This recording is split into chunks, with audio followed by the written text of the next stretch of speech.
The fact that they're taking real life incidents and they're dramatizing them and highlighting some of the issues we have in our country. I think that is the catch for me. Yeah, because I also am of the belief that nobody's born a thief, nobody's born a rapist, nobody's born a criminal. And I think what they face in life, situations, circumstances, is what makes them who they are. You are the result of your environment just as much as I am a result of my environment. My message is, I mean, I'm no one to give a message to anyone. You know, I live my life the way I'd like to live it. I do my work honestly. I give it my 100%. I try and live my life in a way that I don't harm others or myself. And the only advice I can give to the youth is, you know, have a direction in life. Do unto yourselves what you would do to others. Do not harm others because you don't want to harm your own self. So why would you harm anybody else? And have a direction in life. Be passionate about something. You know, have a vision for yourself and never let anybody put you down. मैं मानता हूँ कि 16 साल के बच्चे आजकल पूरी तरह से एडल्ट्स हैं। अगर आप 1980s या 1960s की बच्चे की बात करो, वो बात अलग है।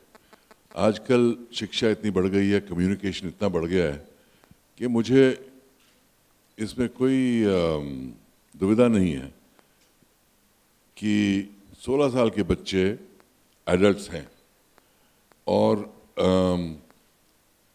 अच्छी तरह समझते हैं उनके गुनाह के कॉन्सिक्वेंसेस। क्योंकि ख़ास करके जब ऐसे लॉज पास होंगे, मान लीजिए 1960 में 1980 में ऐसा लॉ पास हुआ, तो कौन जाने कि ये लॉ पास हुआ है? सिर्फ वो बच्चे जो अखबार पढ़ते हैं या दूरदर्शन का न्यूज़ देखते हैं। आजकल हर मीडिया इतना बढ़ गया है, न्यूज़ चैनल्स इतने बढ़ गए हैं, सोशल मीडिया इतना बढ़ गया है, एसएमएसेस इतने इस्तेमाल होते हैं, तो इसकी खबर जब बाहर जाएगी, जब उसका प्रसारण होगा कि 16 साल के लड़के एडल्ट्स हैं और जो वो करते हैं उनको वही सज़ा दी जाएगी जो एडल्ट्स को दी जाएगी, तो ये खबर फैलेगी और बहुत ही डिटरेंस क्रिएट करेगा, बहुत ही रुकावट उनके ख़राब कामों में करेगी। क्योंकि न किसी चीज़ को न जानना एक पाप है और ये पाप आजकल नहीं पॉसिबल है, क्योंकि जो भी नए कानून आते हैं, इस किस्म के कानून, उसका प्रसारण होता है और लोग उससे सबक सीखते हैं। They won't commit that crime. You don't need to change the law. You need to implement the law. And I think it's a shortcut because what's dangerous is they might then what they need to do is train the police, sensitize them. You know, they have so much work to do. The guy in the Nirbhaya case was, as a 10-year-old staying on the streets.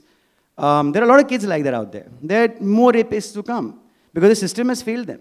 So I'm saying that reducing this law, let's not forget that there's a lot of reform, a lot of education that needs to be done, and the groundwork and infrastructure needs to be done. Otherwise, they're going to sit back and say, "Ab to humne law change kar diya," now they'll get scared. They're not going to get scared. It's not going to take care of the rapes. हुआ है, कल कोई और करेगा, कोई और उसकी जगह ले लेगा। तो प्रॉब्लम सिर्फ एक जन की नहीं है, सिर्फ यही नहीं है कि अच्छा एक ही ये बंदा है, इतना बुरा है, अभी इसको पनिश करो। मैं भी चाहता हूँ कि उसको पनिशमेंट मिले और एक सिवियर पनिशमेंट मिले, लाइट नहीं। And for that I am for it. Like अच्छा ठीक है, you know, you have to take it case by case. अगर कुछ ज़्यादा ही हीनस क्राइम है, प्लीज़ उसका पनिशमेंट भी उतनी ही होनी चाहिए, but you can't treat him as an adult. और कहाँ पे अपना सिस्टम कहाँ पे फेल हुआ इस लड़की को लेकर।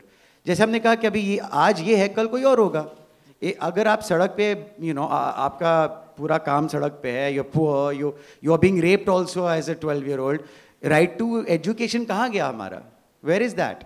सो आई एम सेइंग अगर हम वो सब एस्पेक्ट्स को ना देखें तो हम मास पर ही इफेक्ट आएगा ना। After all we are the society, we make individuals within our society. So keeping that in mind I am saying what I am saying, and not to take that away, no.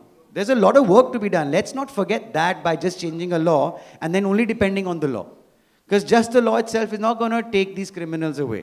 You have to get into the society, you have to get into the psyche of the people, and you have to address some very major issues. It's going to take a lot of work. Just changing a law is not going to make any changes. Like I said, adults को severe punish मिलती है ना, क्या वो रुके हैं इसको करने में? नहीं। तो आपको क्या लगता है एक 16 साल वाला कैसे रुकेगा? I mean, right, sir?